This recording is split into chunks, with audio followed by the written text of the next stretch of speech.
Ma, Al-Quran memberikan isyarat di surat 2 120, a'udzubillahi minasyaitonirrajim, walan tarda ankal yahudu walan nasara hatta tattabi'a millatahum qul inna hudallahi wal huda. Orang Yahudi dan Nasrani tidak akan pernah senang kepada kamu sampai kamu murtad mengikuti agama mereka. Tidak akan pernah senang. Yahudi dan Nasrani tidak akan pernah senang kepada kamu, benci. Kenapa? Agar kamu mengikuti millatahum, millah. Apa itu millah? Ad-din, agama. Al-Baqarah surat 2 120. Walan tarda ankal yahudu walan nasara hatta tattabi'a millatahum qul inna hudallahi huwal huda. Orang Yahudi dan Nasara tidak akan pernah senang kepada kamu, berarti benci. Kalau nggak senang, benci kan Bu? Sampai kamu mengikuti millatahum. Umat Islam buta politik, padahal Al-Quran politik bagian di dalamnya. Makanya di sini dijelaskan, orang Yahudi dan Nasara tidak akan pernah senang melihat kamu sampai kamu murtad mengikuti agama mereka. Tuh Pak, ini ayat Al-Quran Bu. Tidak bisa kita tutupi. Jangan dikatakan saya memprovokasi, ini Al-Quran. Halo semua, saya mendapatkan banyak pertanyaan dari teman-teman yang Muslim, kenapa orang Kristen membenci orang Islam? Jadi pada video ini, kita akan membahas alasan kenapa umat Kristen membenci umat Islam. Oke, kita mulai aja ya.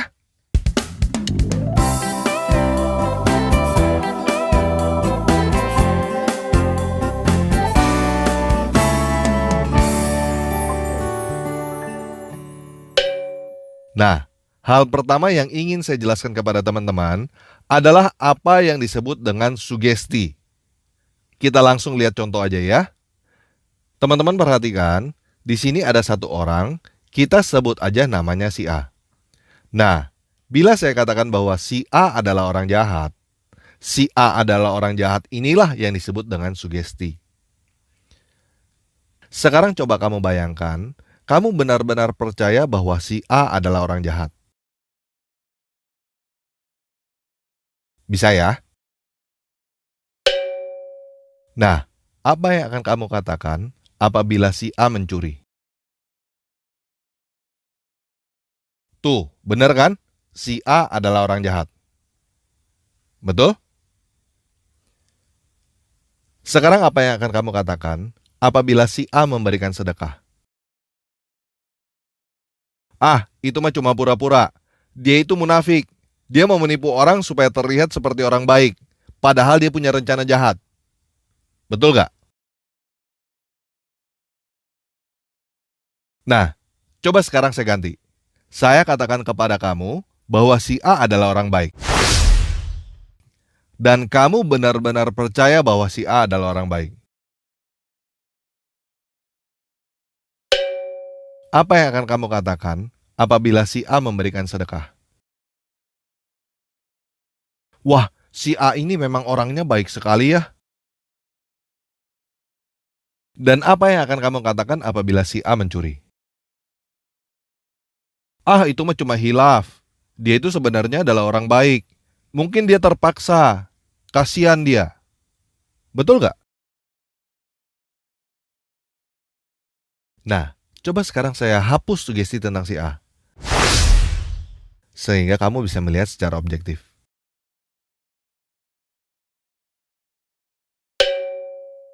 Si A ini mencuri dan dia memberikan sedekah juga. Apa yang akan kamu katakan tentang si A? Dia adalah orang baik atau orang jahat?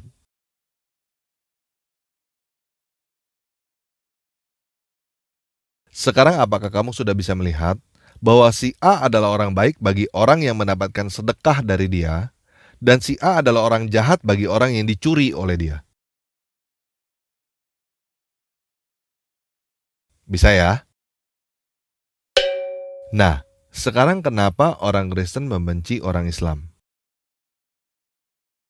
Karena kamu percaya kepada sugesti bahwa umat Yahudi dan Nasrani tidak akan senang kepada kamu sampai kamu murtad mengikuti agama mereka. Karena kamu diberikan sugesti bahwa orang Kristen membenci orang Islam. Nah, apabila kamu percaya bahwa orang Kristen membenci orang Islam, dan kamu sedang dalam keadaan susah, lalu ada orang Kristen melihat kamu, dan dia tidak membantu kamu, apa yang akan kamu katakan? Tuh kan orang Kristen membenci orang Islam. Sekarang apabila ada orang Kristen yang melihat kamu dan dia membantu kamu, apa yang akan kamu katakan? Orang Kristen ini munafik, menolong cuma gara-gara mau memurtadkan saya. Betul gak? Nah, coba sekarang saya hapus sugesti bahwa umat Yahudi dan Nasrani tidak akan senang kepada kamu sampai kamu murtad mengikuti agama mereka. Saya hapus sugesti bahwa orang Kristen membenci orang Islam. Apakah kamu masih melihat bahwa orang Kristen membenci orang Islam? Enggak kan? Nah, jadi begini teman-teman. Seperti yang Ustadz Munsir Situmorang katakan, politik adalah bagian di dalam Islam. Artinya, kamu diberikan sugesti bahwa orang Kristen membenci kamu oleh orang-orang seperti Munsir Situmorang karena mereka mau memanfaatkan kamu untuk merebut kekuasaan politik. Mereka membuat kamu merasa dibenci, padahal kamu tidak dibenci. Mereka memanfaatkan kamu untuk merebut kekuasaan dengan menggunakan agama. Jelas ya? Coba sekarang saya mau tanya kepada kamu. Kenapa Muhammad adalah nabi? Karena kamu diberikan sugesti bahwa Muhammad adalah nabi.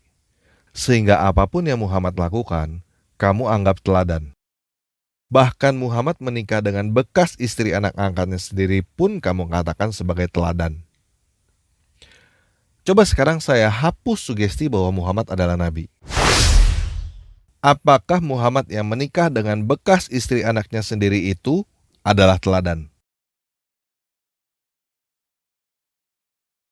Enggak kan? Kenapa Al-Quran adalah wahyu dari Allah?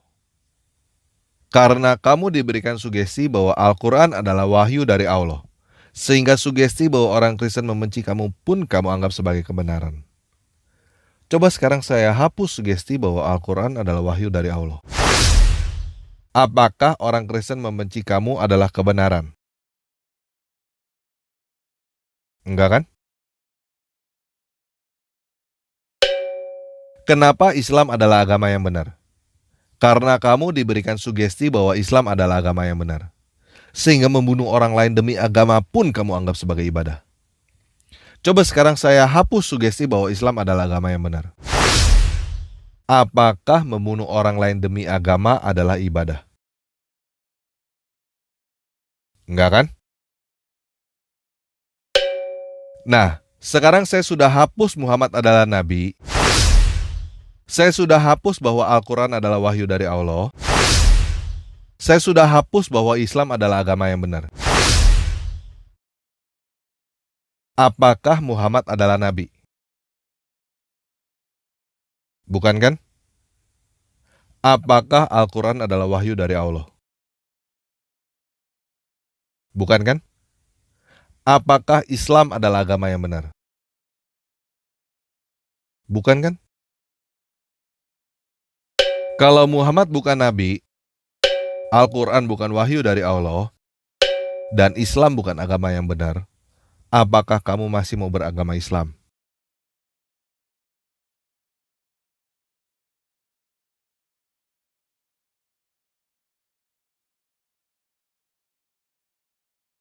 Nah, kalau kamu sudah tidak mau beragama Islam, silakan keluar dari Islam.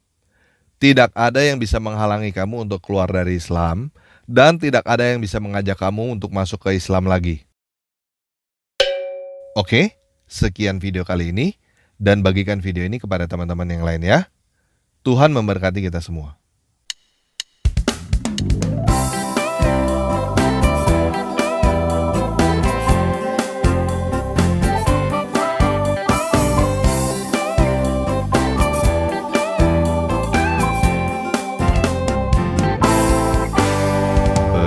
Pagi pagi, pulang petang-petang, kepala pusing-pusing, pinggang pegal-pegal.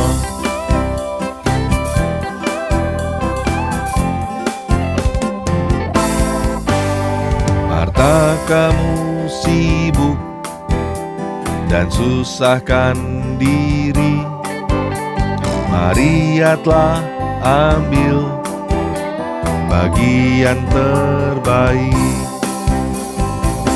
Mari datanglah semua yang letih dan berbeban, bukan beri kelegaan kepadamu. Pikulah kuk yang kupasang dan belajarlah padaku, lemah lembut, rendah hati, dan kau kan tenang.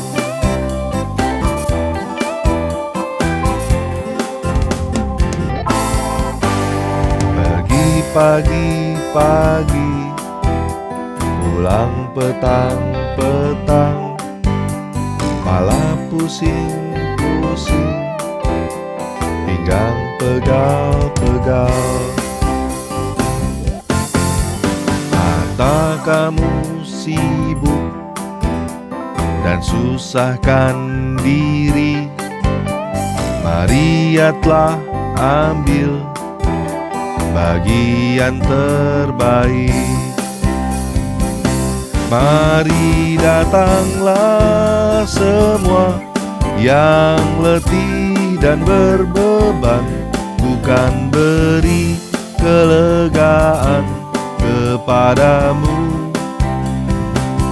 Pikulah kuk yang kupasang dan belajarlah padaku, lemah lembut, rendah hati, dan kau kan tenang.